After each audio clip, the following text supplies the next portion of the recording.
Paralyzed while playing college football in 1970, Ken Kunken is led to believe that the best he could ever hope for would be a career selling magazine subscriptions over the telephone. He battled back from the depths of depression, which I can only not even begin to imagine. Depression and despair, and he became an award winning assistant district attorney. Well, that's quite the journey. But Ken's story is much more than just overcoming adversity. It's also a love story, and I'm so anxious to hear about that as well. That leads Ken to become the biological father of triplets. Oh my word, how exciting. This is a true life story that inspires and motivates all of us to fight for our dreams against any and all overwhelming odds. Have you ever felt like giving up, quitting, throwing in the towel? Welcome to Never Ever Give Up Hope featuring Carol Graham. She's an author, health coach, and motivational speaker. Backed into a corner multiple times in her life, Carol shares with you stories on how she overcame some of the toughest obstacles a person can go through in life, but refused to give up hope. Rather than admit defeat, an opportunity was presented, and it involves each and every one of you. Carol will feature spectacular guests who will share their messages of hope, encouragement, and their inspiration to prove why life's adversities only make you stronger. And now, welcoming the host of the show, here's Carol Graham.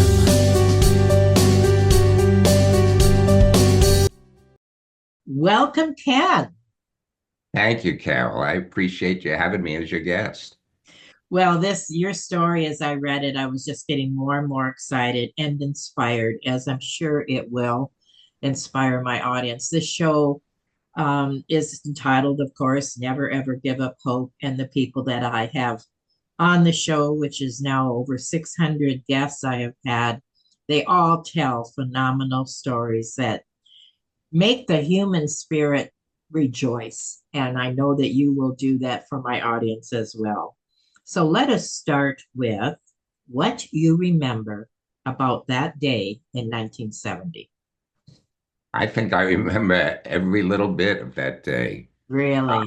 I was injured on October 31st, 1970, Halloween, in a game at Cornell against Columbia University.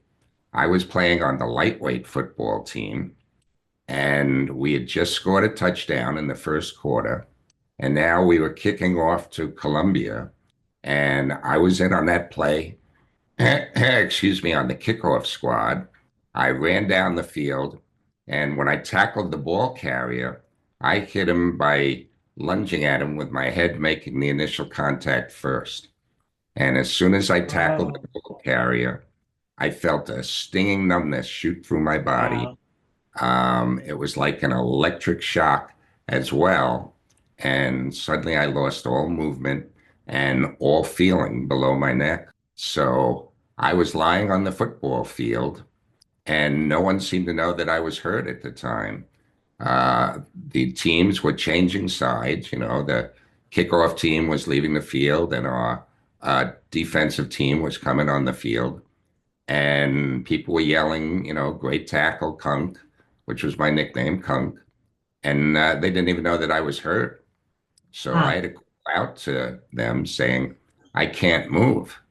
And suddenly, the game stopped, and, a number of doctors came out onto the field along with my coach.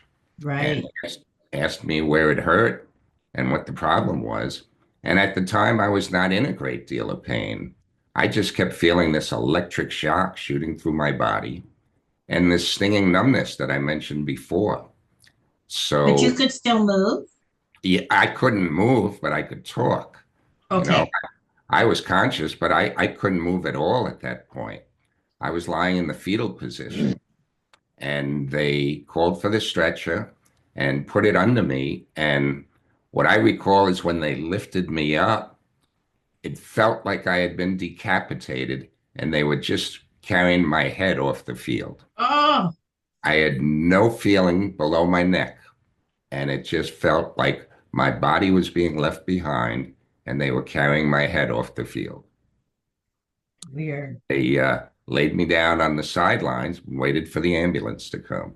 And then, Then I spent the next 9 months and 20 days in various hospitals and rehabilitation centers. oh, wow. So, as you indicated, when I was injured, they didn't seem to give me much hope at all for ever leading a useful, productive, or rewarding and happy life.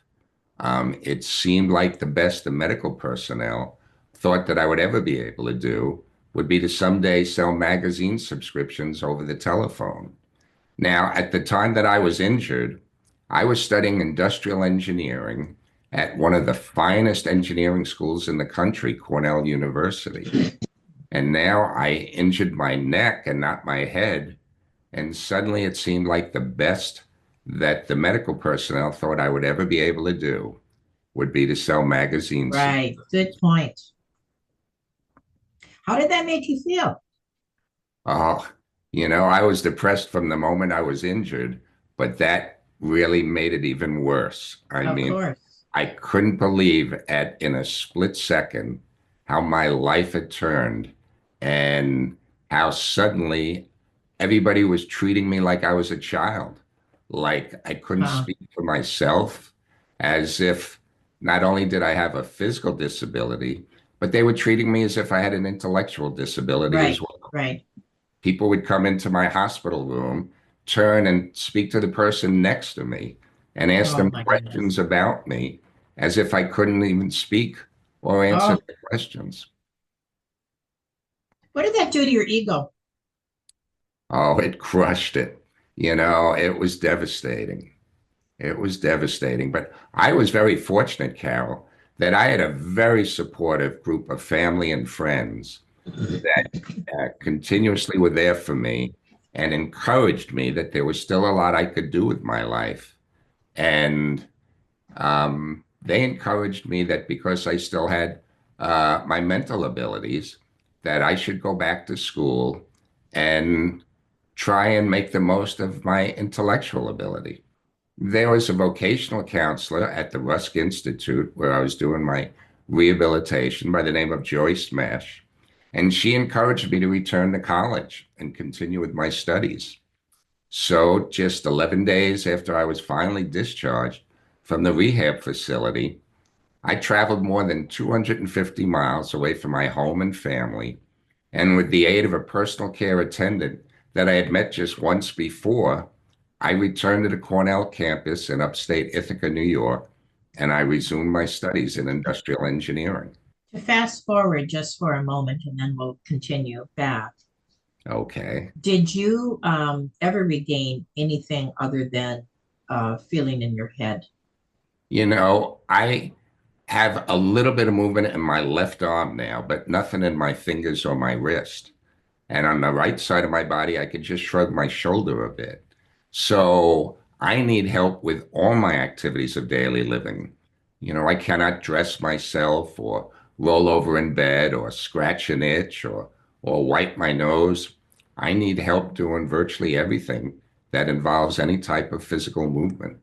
How do you cope with that? Well, as I said, I had such a supportive family that did their best to keep my spirits up and to encourage me that there was still more that I could do with my life.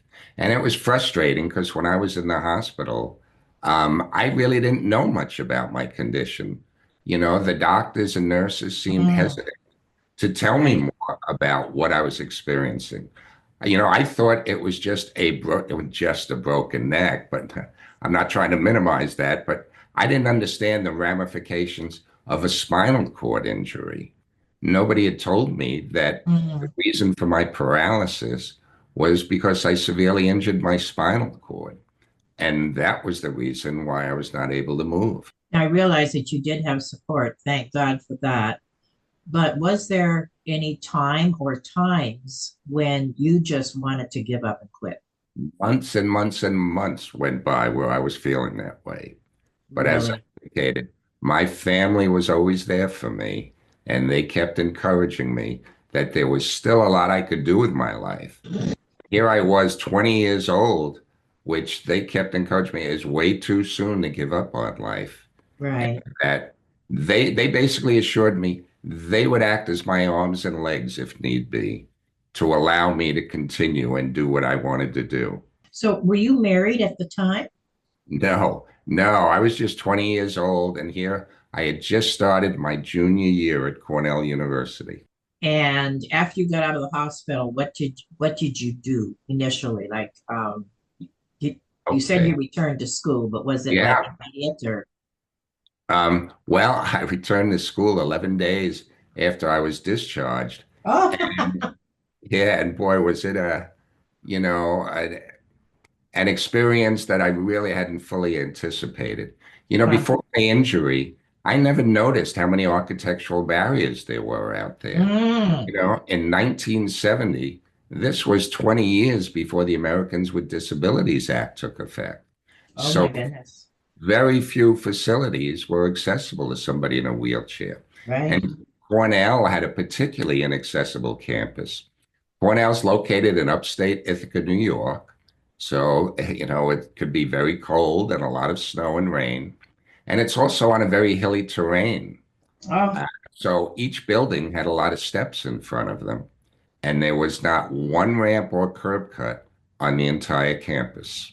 oh my goodness. So, I was not able to use my electric wheelchair, which, I learned how to do while I was in a rehab facility. And I had to be pulled up and bounced down a lot of steps each day. In fact, one of the classes that I took that met 3 times a week was located in a building that had 16 steps in front of it. Oh my goodness. And my dorm room was in a building that had 10 steps just to get in. So, Carol, on my first day of classes, I had to be either pulled up or bounced down close to 100 steps just to attend my first day. Oh, so that would have been like a rough terrain to Oh, it try to sure was. navigate. I was so worried about how I was going to get up and down those steps Right.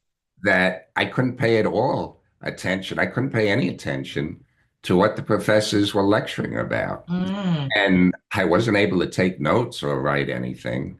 So I remember coming back from class my first day, having my attendant lie me in bed, and I'm just lying there staring at the ceiling, thinking, what was I thinking about going back to Cornell so soon after my injury?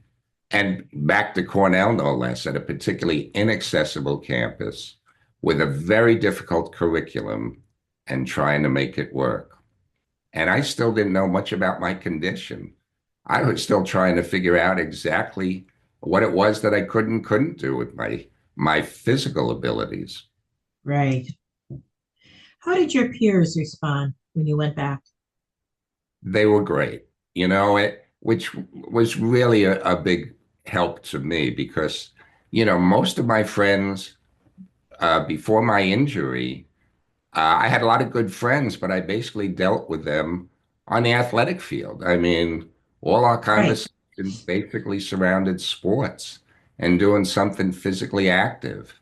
And now here I was basically totally immobile, totally unable to do anything physically. And I needed to regroup, make a new group of friends, but also trying to resume my old friendships. And I was fortunate that back at Cornell, I'd been a member of a fraternity, the Sigma Nu fraternity, and my fraternity brothers really tried to help me in any way they could. I also got additional help from my football teammates. So between those two groups and strangers that I met while I was up there, people were very, very helpful and supportive. But I might say, in addition, I was often stared at wherever I used to go because people were not used to seeing somebody in my condition Right. anywhere for that matter, let alone on a college campus. And, partly as a result of the streets and buildings being so inaccessible to somebody in my condition. You didn't see many quadriplegics, which is what I'm considered, paralyzed in all four limbs. You didn't see quadriplegics out in public back then. Right. Um, Keep in mind, this was 25 years before Christopher Reeve sustained his injury. Now, Christopher Reeve was an incredible role model for so many people following Oh, his of injury. course. And I cannot say enough good things about him. But at the time of my injury, I didn't have any role models. I didn't know of anyone who was living in my condition and doing something productive with their lives. And that made it additionally difficult. Do you recall a time when you were able to get out of the self-pity mode? I'm assuming you were in there for a while. Is that correct? Right. And you know what? I could tell you exactly what that was. Um, I continued my education at Cornell. I earned my bachelor's degree in industrial engineering there, bachelor's of science degree, and then a master's degree there in counseling and student personnel administration. I changed my career goal on the recommendation of a psychology professor to pursue a career in counseling. And then to increase my counseling credentials, I went to Columbia University, actually the school I was injured playing against. And I earned my second master's degree, Master of Education degree, where I majored in psychological counseling and rehabilitation. And I started to look for a job in the rehabilitation counseling field, and no one would hire me.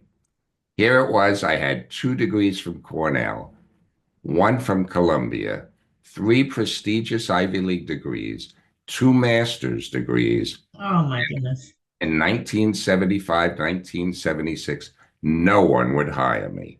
Everyone felt I was just too disabled to work. And finally, I found one organization willing to give me the opportunity to show what I could do. That organization was Abilities Incorporated, which was part of what was then called the Human Resources Center. It's now called the Viscardi Center after its founder, Dr. Henry Viscardi Jr. They're located on Long Island, and they hired me to work as a vocational rehabilitation counselor. And it Huh. was once I started working there and was able to help other individuals Right, right. that I started to getting over my depression. Once I knew I could make a difference in other people's lives and not just be the recipient of people's help, that changed the way I felt about myself. That's amazing. Absolutely incredible. I'm glad I asked you that because I'm sure that that would have been a question that anybody who is going through anything similar to what you had experienced will be a help for them. So I thank you for sharing that. In other words, there is light at the end of the proverbial tunnel. There sure is. And what really helped a lot, as I said, was knowing now I could still make a difference in other Yes. people's lives. Carol Graham would like to show you the path from misery to miraculous triumph in her fast-paced memoir, Battered Hope. She relates her determination to succeed as someone who experienced one horrendous nightmare after another. Gang raped and left for dead, loss of a child, husband falsely imprisoned, and cancer. Nothing could break her tenacity or faith. No matter what you face, heartache, loss, suffering, or injustice, Carol will illustrate how she became a victor the same way you can. The secret is to never, ever give up hope. Order your copy at Amazon or batteredhope.blogspot.com. We want to know, first of all, I got a few more questions, but tell us your love story. Uh, well, I was very fortunate. I decided after my injury that I was going to try and still do as much as I could and try and do as many things that I would have done had I not been injured, Right. um, and still try and do that. And one of those activities included dating. And as you might expect, dating when you're a quadriplegic and trying to impress a woman when you're almost totally paralyzed poses its own unique set of challenges. Of course. So, but I never even considered the thought that someday I would get married. I just, wanted to meet and have a nice relationship with a woman. Right. And as you might expect, it took me quite a while. In fact, I was almost 50 when I met the perfect woman for me. Oh, Yeah. really? Yeah. And her name is Anna. And she's actually sitting beside me as we're Aw. talking now. And Anna's the most incredible person I ever met. And I might add that, I guess what they say about opposites attracting was certainly held true for us because Anna and I are different in so many ways. For one, Anna's 19 years younger than I am. Anna was born and raised in Poland, while I've spent my entire life here on Long Island. Anna is Catholic, and I am Jewish. Anna's over 6 feet tall, and Oh. I'm just under 5'8". Um, Anna's a vegetarian, and I love to eat meat. And Anna's in exceptional physical condition. She works out every single day for a lengthy period of time. And here I am, almost totally paralyzed.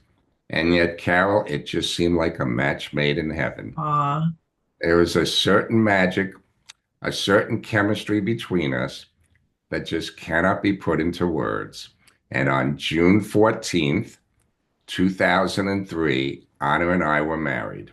And I might Oh. add, Carol, that it was actually Anna who proposed to me. Oh. Oh, I'm in tears. I thank you for sharing that. That's another part of never giving up hope. This is even above and beyond what you hoped for.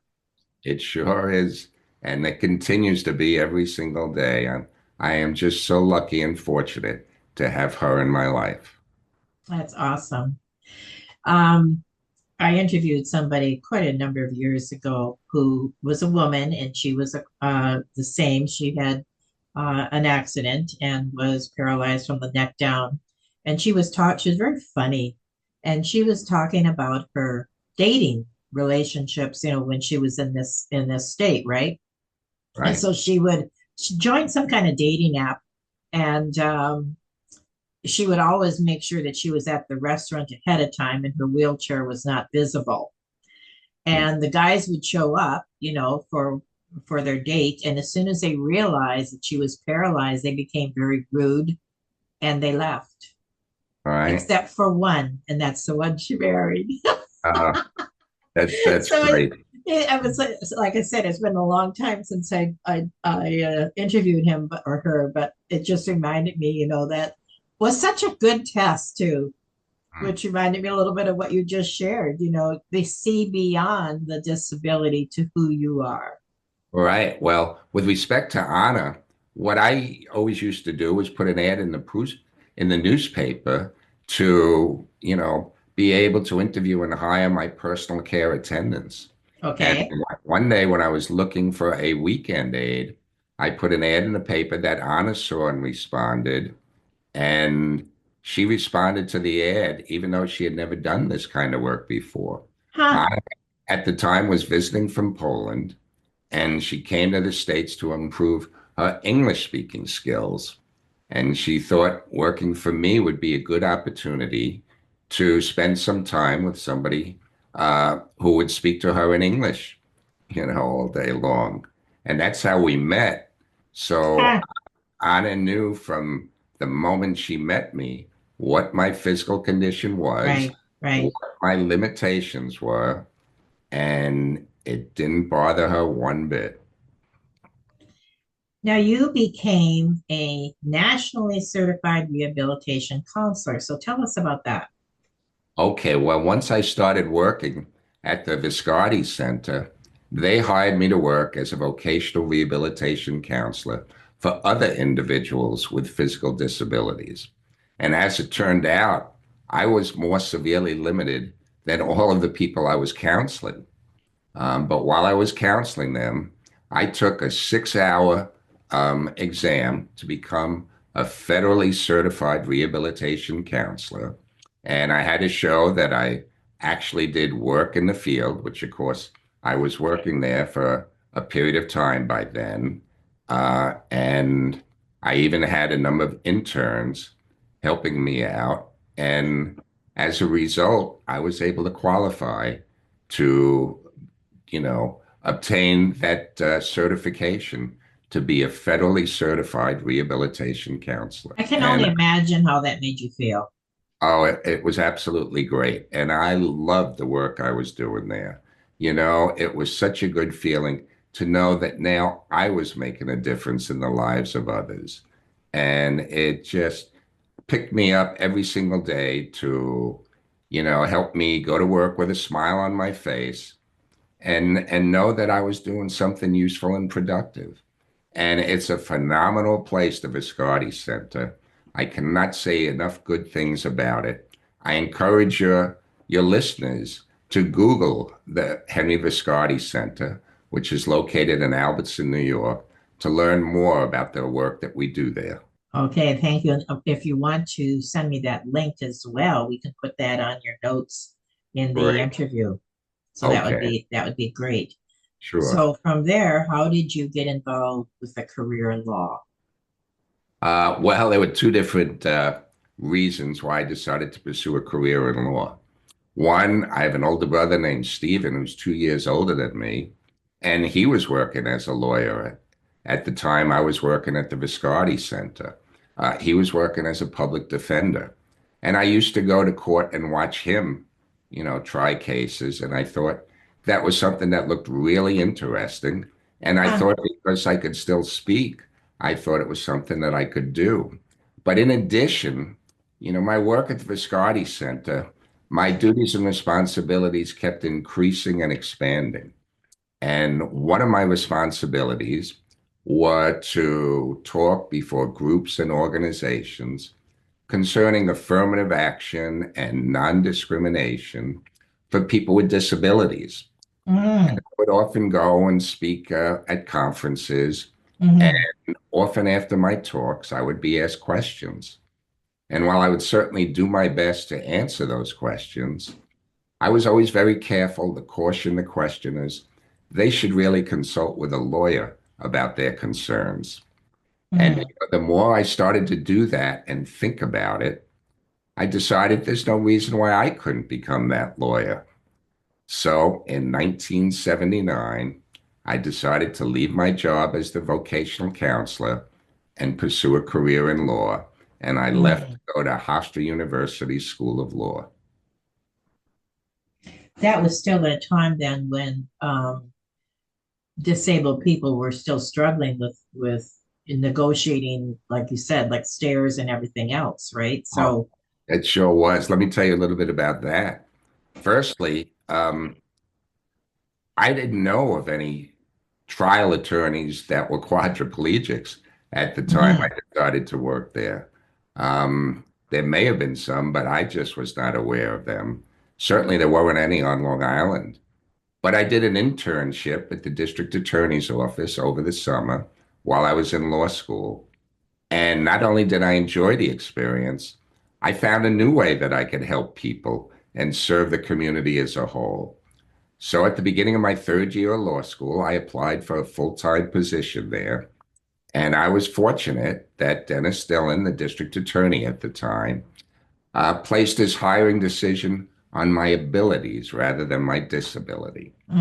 oh, that's awesome. Despite the fact that he had more than 100 applicants, I was the first law student he offered a full-time position to that year.